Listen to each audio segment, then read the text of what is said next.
The views and opinions expressed on any program are those of the producers and/or the persons appearing on the program and do not necessarily reflect the views and opinions of FRCMedia, Bristol Community College, or the City of Fall River. This week on FRCmedia News, local letter carriers are asking for your help to donate non-perishable food items for city pantries at this year's Stamp Out for Hunger food drive. The Diocese of Fall River dedicates a home for its program dedicated to mothers and families in need, and the 5th edition of the We Heart Fall River Arts Festival takes place this weekend. All this and more coming up.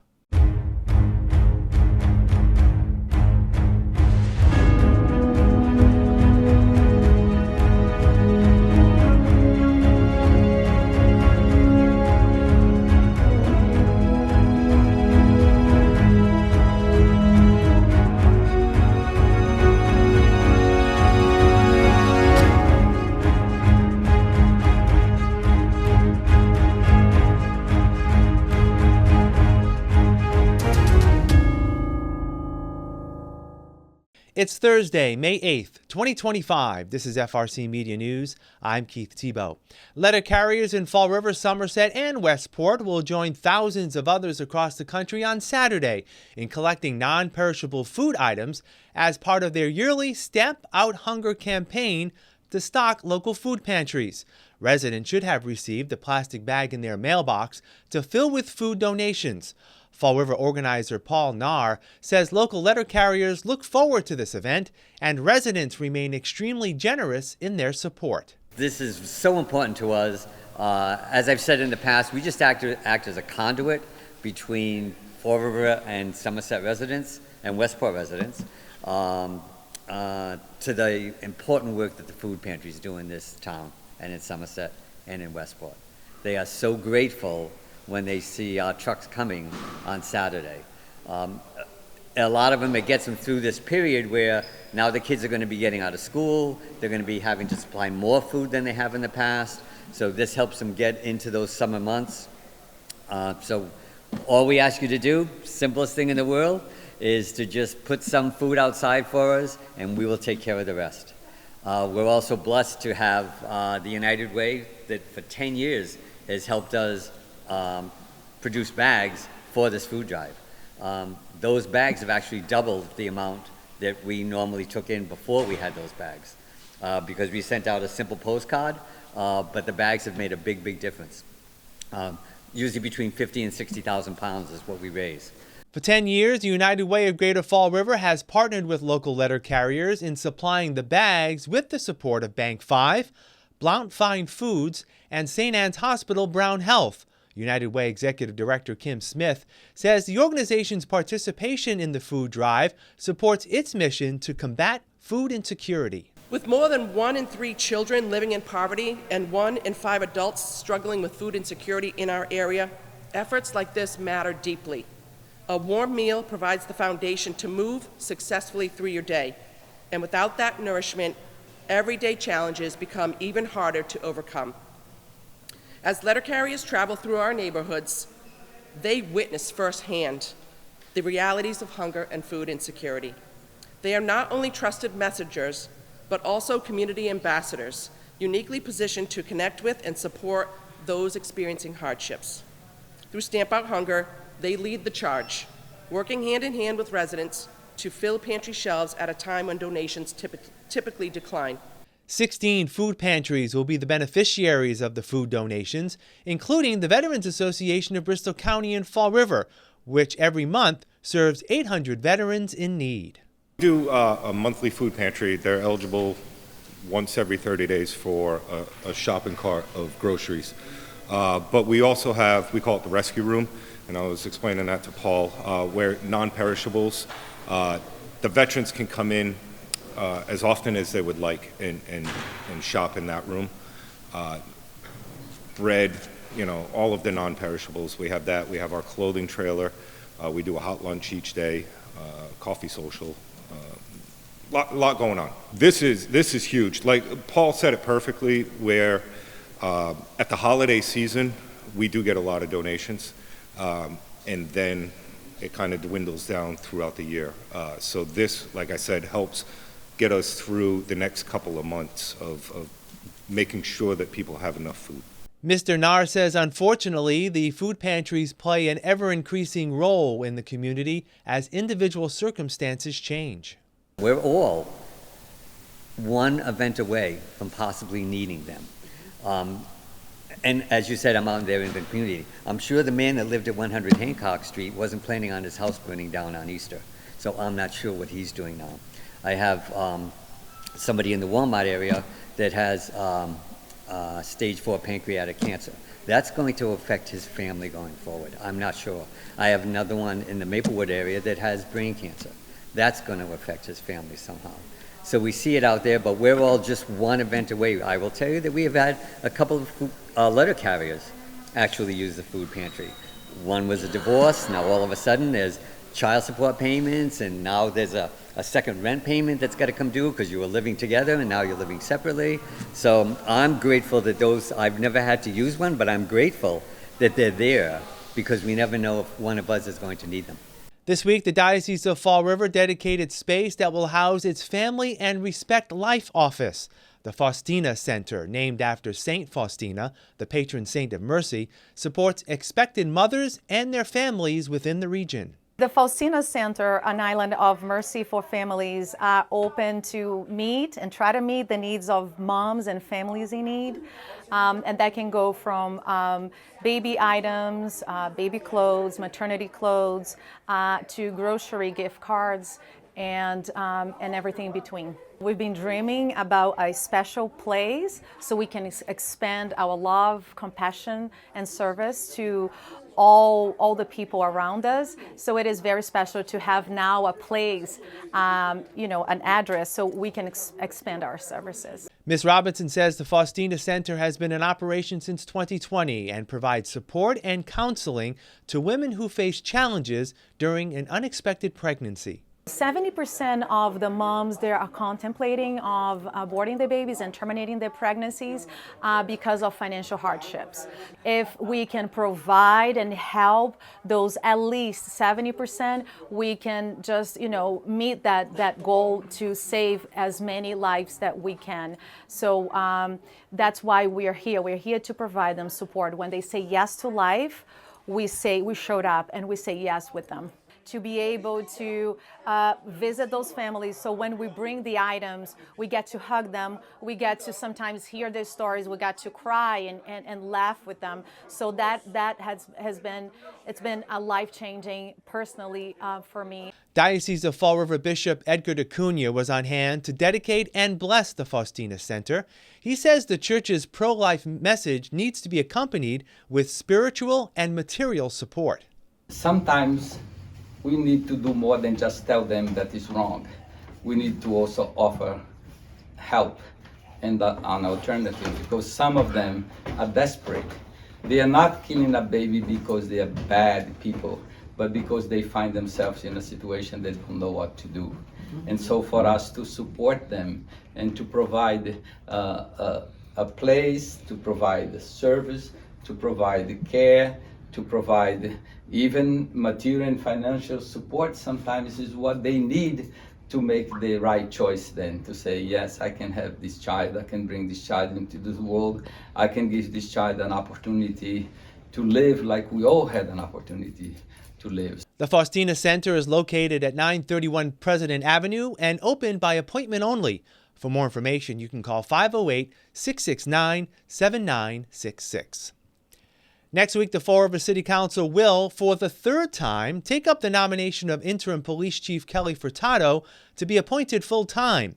Mayor Paul Coogan says he remains hopeful Chief Furtado will receive at least 5 votes from the council to approve that appointment. We've had talks, and again, we'll see how the vote goes. I mean, you always go down with every vote you put forward. You think you have the votes, and things change, and people go, different ways, and there's nothing you can do. And I think this is going to be something similar. We'll just see how it plays out next Tuesday, and go forward from there. We got to do what's right for the city, and I believe Chief Furtado is the way to go at this time. She's brought a lot of innovation to the police department. She's changed things up, and I think the guys respect her because of her longevity and how much she's done in a variety of jobs at the police department. So again, we'll see how she does Tuesday night, and we'll plan from there.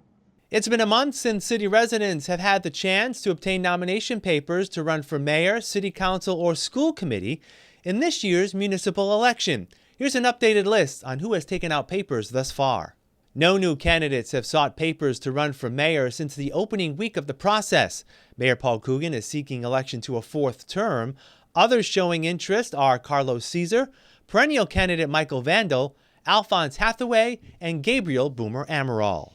10 residents have taken papers to run for city council. 6 incumbents are seeking re-election: Linda Pereira, Andrew Raposo, Paul Hart, Brad Kilby, Joe Camara, and Michelle Dion.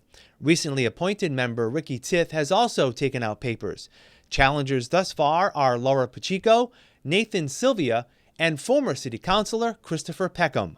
There are now 5 individuals who are showing interest in running for school committee.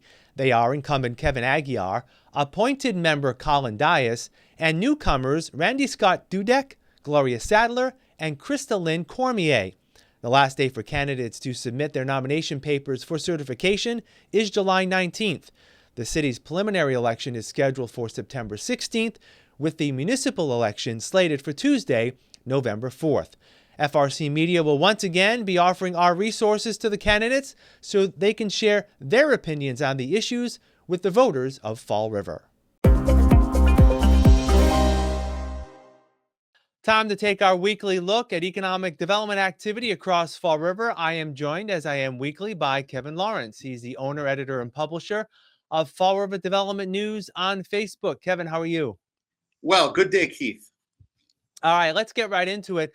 Let's start with something that a lot of people have seen over the years. If you're driving south on Route 24 as you enter Fall River, there is a sign that says, "Welcome to Fall River." Well, the one that's there is pretty beaten up. And now it looks like one of our state representatives is working to get a new sign installed. Yeah, State Representative Carol Fiola reported on her Facebook page that $25,000 has been allocated for a brand new Welcome to Fall River sign on Route 24 as part of the state's 2026 state budget. Now, the current wooden sign is near Airport Road, right near the Industrial Park exit.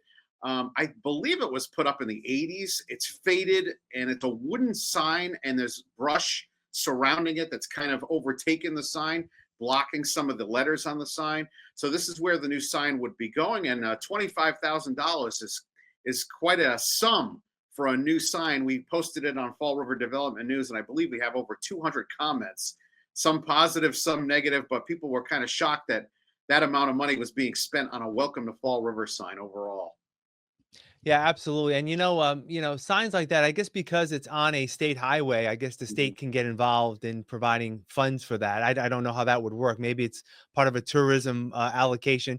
And we should let people know that this is just the House version of the budget. This may not make it because the Senate's working on their version of the budget, may not make it when push comes to shove later on. But something like this usually, when a local state legislator asks for it, usually something like this will get pumped through. And I'm kind of wondering if there's other opportunities to get some state money for other signs entering Fall River, but that's another discussion for another time. All right, moving forward, we've talked about this, I believe, in the past. The former Dominican Academy, which is adjacent to St. Anne's Hospital and St. Anne's Church. There's been talk about how that could be redeveloped, but now it looks like it's up for sale. Yeah, we learned that the former Dominican Academy building, which was also formerly the Atlantis Charter Middle School at 29 and 37 Park Street, this is across from St. Anne's Hospital, like you said, it's up for sale. It's being offered for $2,450,000. It's a historic 76,000 square foot building. Now, last year, the Zoning Board of Appeals approved a plan for 68 residential apartments at the former Dominican Academy site. The developer is Park Street Partners LLC. It looks like they've pulled out, and the building is now up for sale again. And they're marketing it for residential development. So they hope to sell the building, and maybe another developer will take it over and continue their project at some point. So I know there was also talk in the past of having, when St. Anne's Hospital was owned by Steward Health, to expand some of their operation into that facility. Obviously, that didn't go anywhere. Of course, Steward went bankrupt Brown Health now is taking over St. Anne's. Who actually is in control of the building now? Is it still the Diocese Dominican Academy? Who No, it owns was it? first Bristol Corp. Okay. But I'm not sure at this current point. The first Bristol Corp wanted to put the medical offices in there. Okay. Then a developer came to them and wanted to do these 68 residential apartment units. That would be Park Street Partners LLC. I'm not sure exactly who owns the building now. I'll have to look into that. All right, moving on. We always like to talk about situations that are happening at local restaurants. Primo, which is now on Water Street in Fall River, looks like they're doing some work to get some outdoor dining. Yeah, this is at 36 Water Street along the waterfront. New outdoor patio being installed right outside of their facility. Now, this is going to be very cool. It's going to feature a bocce ball court and cell phone chargers. It's a huge outdoor patio. It's going to seat 93 people. Each table will have an umbrella. They're also planning to put a large awning over the patio by next summer. But for this summer, it'll be tables and umbrellas. And they hope to have the construction completed for the new outdoor patio at Primo on Water Street, which is an Italian flair restaurant. They hope to have the construction completed by the end of May to start serving outdoors in the summer of 2025. Again, a nice location there, Yeah. adjacent to, of course, the Battleship, and Narrow Center is right behind them. Yeah. Narrow Center for the Arts. So again, a prime location, a primo location, if I can Yes, no use pun the intended. pun.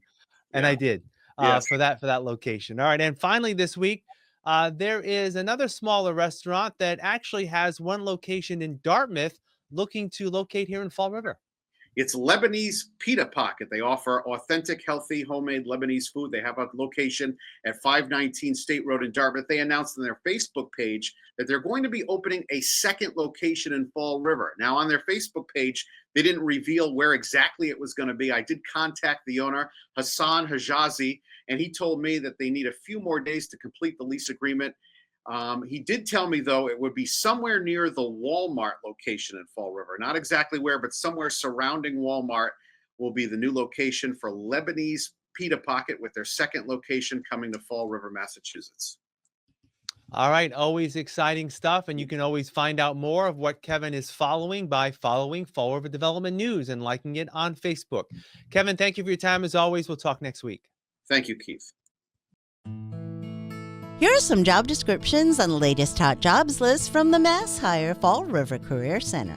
Phlebotomist, Biomat USA Incorporated, located at 370 Rhode Island Avenue, seeks a full-time phlebotomist responsible for assisting in determining the suitability of donors.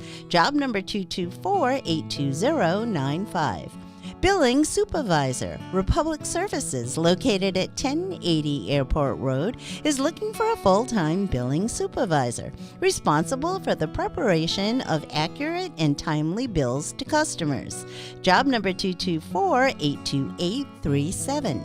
Branch Manager, Santander Bank, located at 830 William S. Canning Boulevard, is seeking a full-time branch manager to oversee the performance of the branch and daily operations. Job number 224-77807. Store Cashier Stalker, Aldi's, located at 485 William S. Canning Boulevard, is looking for a part-time store cashier stalker. For more information, call 855-955-2534. Taco Bell, located at 195 Mariano Bishop Boulevard, has an immediate need for the following full and part-time positions. Assistant General Manager, job number 224-78059. Hourly Assistant, job number 224-78062. For more information about these or other positions, visit Mass Hire JobQuest at jobquest.dcs.eol.mass.gov or call the Mass Hire Fall River Career Center at 508-730-5000.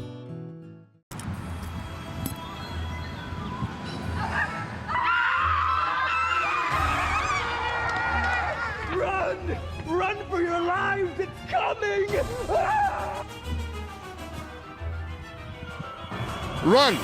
Don't walk to the Fall River Public Library's 6th annual Comic-Con event, Saturday, May 24th from 11 a.m. to 12:30 p.m. See many of your favorite superheroes, anime characters, and pop icons from comic books and movies. And yes, even giant monsters. There will be face painting, balloon sculpting, and a scavenger hunt. And free arts and crafts for all the little ones. And yes, even giant monsters. Come dressed as your favorite superhero, comic book or anime character, and you could win a prize. Or yes, come even dressed as a giant monster. Don't miss the Fall River Public Library's 6th Annual Comic-Con!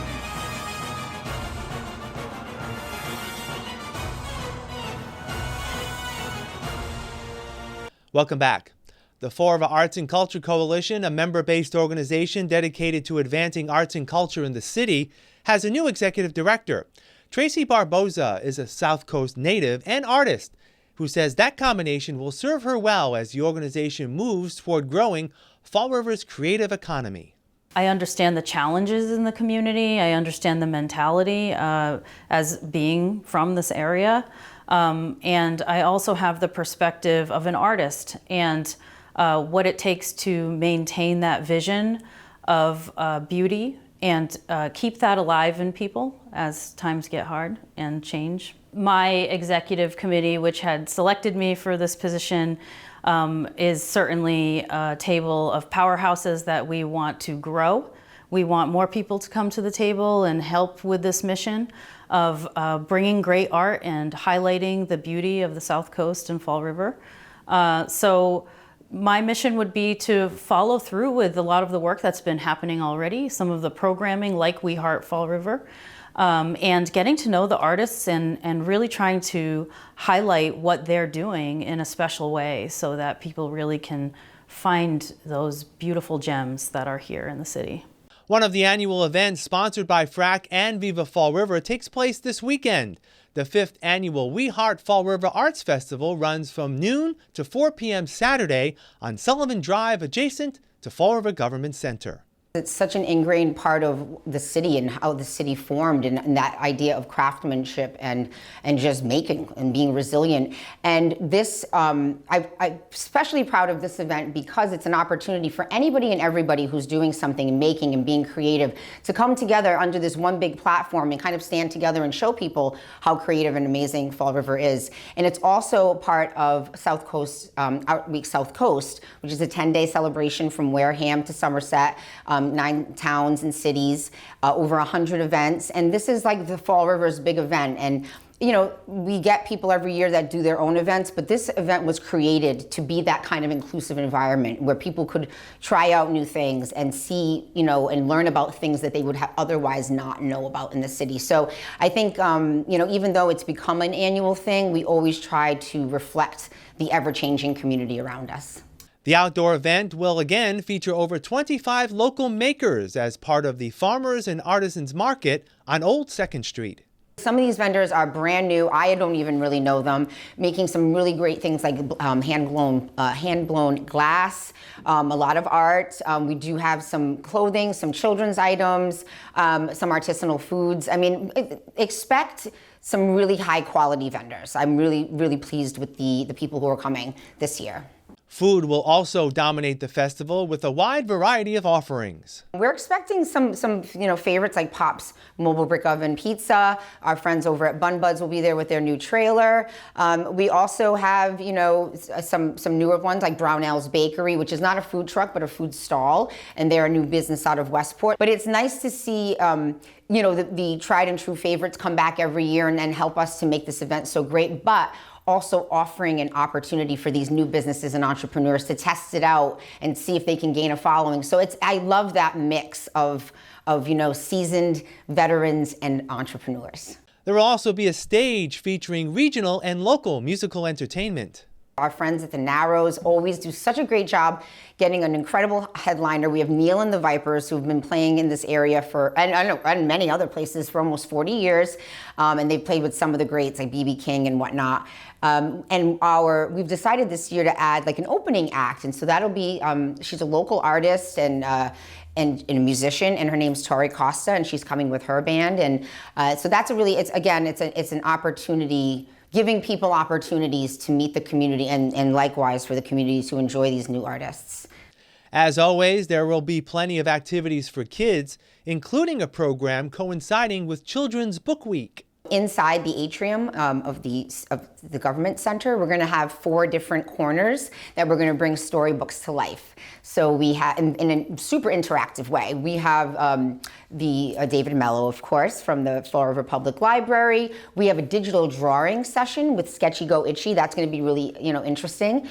We also have storybook characters from A Piece of Cake parties, and so there'll be different characters every hour. But I'm really most proud of our local author corner, which is going to include a teen author, who this is her first author event, so I hope people come and support her, an illustrator, and then another author who does more movement and laughing yoga, and then another author who does, who's read quite widely in the city. So I think it's going to be a really special addition to this year's event. All activities of the We Heart Fall River Arts Festival are free. We will wrap up this edition of FRC Media News after this.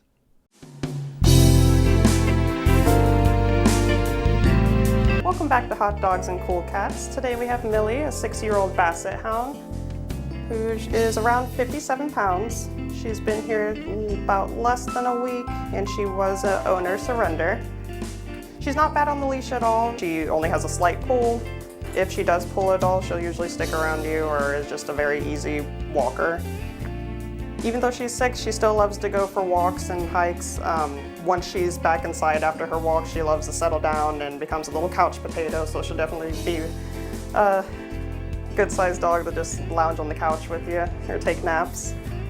For kids, we do have her kids 12 and up, just because we aren't completely sure of her background if she has been with any kids smaller, and just because of her size, we don't want her pushing around any smaller kids. So if you're interested in Millie, give us a call at 508-677-9154, or you can visit us at 300 Linwood Street in Fall River, or you can also check out our website at foreverpaws.com.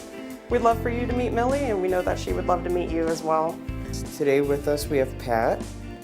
He is a 2-year-old domestic short hair. He did come in as a stray. Definitely not a feral cat. He's very outgoing. He actually is very affectionate. He likes to get brushed. He likes to play with his toys. He doesn't mind being held. He'll just kind of curl up in your arms. He does do really good with other cats. So if you want to come down and meet Pat, you can call Forever Paws Animal Shelter to make an appointment. We also have all of our contact information on foreverpaws.com. It'll show all of our adoptable animals, but don't hesitate. Definitely give us a call to come meet them. I know you won't be disappointed. That's all for this week's edition of FRC Media News. Visit our website, frmedia.org, for more local news and information. FRC Media News airs Thursdays at 6 p.m. and Fridays at 5:30 p.m. on Channel 95 and the Fall River HD channel located on Channel 1072. For all of us here at FRC Media News, I'm Keith Tebow. Have a great weekend. We'll see you next Thursday.